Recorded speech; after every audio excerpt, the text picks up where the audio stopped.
दूसरों का कल्याण तो वही करेगा जिसने अपने खुद का कल्याण कर लिया हो, और जिसने खुद का कल्याण नहीं किया वो दूसरों का कल्याण कैसे करेगा। लेकिन लोग दूसरों के हित की बात बता करके, दूसरों के कल्याण की बात बता करके अपनी जेबें भर रहे हैं और लोग उनके पीछे पीछे टहल रहे हैं।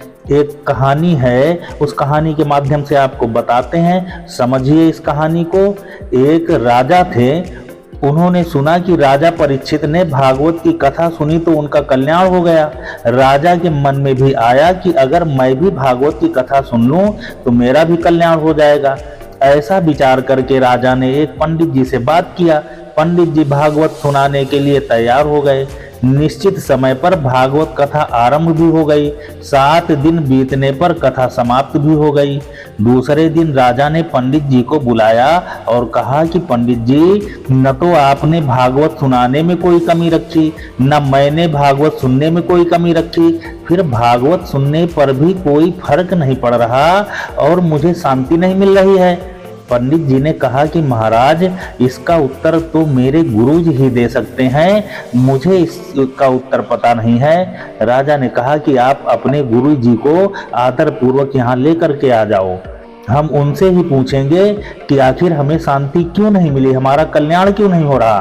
पंडित जी ने अपने गुरु को लिवाया और राजा के पास पहुंच गए। राजा ने अपनी शंका गुरु जी के सामने रख दिया और बताया कि महाराज जी, पंडित जी ने हमको भागवत सुनाई और भागवत हमने बड़े बड़े प्रेम से सुनी, लेकिन हमारा कल्याण नहीं हो रहा, हमारे मन को शांति नहीं हो रही है। तो इसका क्या कारण है? मन की हलचल नहीं मिट रही है, तो इसका क्या कारण है? गुरु जी ने राजा से कहा कि थोड़ी देर के लिए आप अपना अधिकार हमको दे दीजिए। राजा ने उनकी बात को स्वीकार कर लिया और गुरु जी को राजा बना दिया। गुरु जी जब राजा बन गए तो उन्होंने आदेश दिया कि पंडित जी को और राजा को दोनों को बांध दिया जाए। राजपुरुषों ने राजा को और पंडित जी को दोनों को बांध दिया। अब गुरु जी ने राजा से कहा कि राजा, आप पंडित जी को खोल दो। राजा ने कहा, महाराज जी, हम तो बंधे हैं, हम कैसे पंडित जी को खोल दें। पंडित जी से राजा ने, गुरु जी ने कहा कि पंडित जी आप राजा को खोल दो।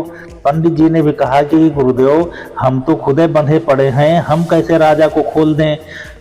तो राजा और पंडित दोनों बंधे हुए हैं, न राजा पंडित को खोल पा रहा है, न पंडित राजा को खोल पा रहा है। गुरु जी ने राजा से कहा कि राजन, आपके प्रश्न का यही उत्तर है कि जो व्यक्ति स्वयं बंधा हुआ हो तो वह दूसरे को कैसे खोलेगा। यहाँ पर आप जिससे अपने कल्याण के लिए भागवत सुन रहे हैं, उन्होंने अपना ही कल्याण नहीं किया, तो तुम्हारा कल्याण कैसे करेंगे। इसलिए इन भागवतों में लगने वाली भीड़ ये न तो अपना कल्याण कर पाती है और भागवत सुन करके समय बर्बाद करती है। भागवत सुनाने वाले जो पंडित जी हैं वो भी अपना समय बर्बाद कर रहे हैं और समाज को भ्रमित करके अपनी जेबें भर रहे हैं। ऐसा नहीं है कि सारे भागवताचार्य या सारे धर्माचार्य ऐसे हैं। जो संत हैं उनको भी समझने के लिए विवेक होना चाहिए, भागवत आचार्य को समझने के लिए विवेक होना चाहिए, धर्म को समझने के लिए विवेक होना चाहिए।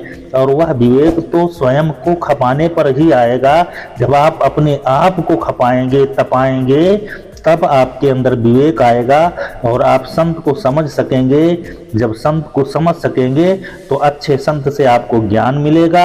बाकी संत वेश में तो बहुत से लोग हैं जो केवल आडंबर रच करके समाज को भ्रमित कर रहे हैं। तो अपने आप को शास्त्रों पे और भगवान पे विश्वास करके उन पर जो बातें लिखी हैं, जो विधियां लिखी हैं, उन पे जो आपको संदेश दिए गए हैं, उनको धारण करके अपने जीवन को शास्त्रमयी बना करके भगवान के शरणागति में जाएं। आपका कल्याण भी होगा, आपको शांति भी मिलेगी।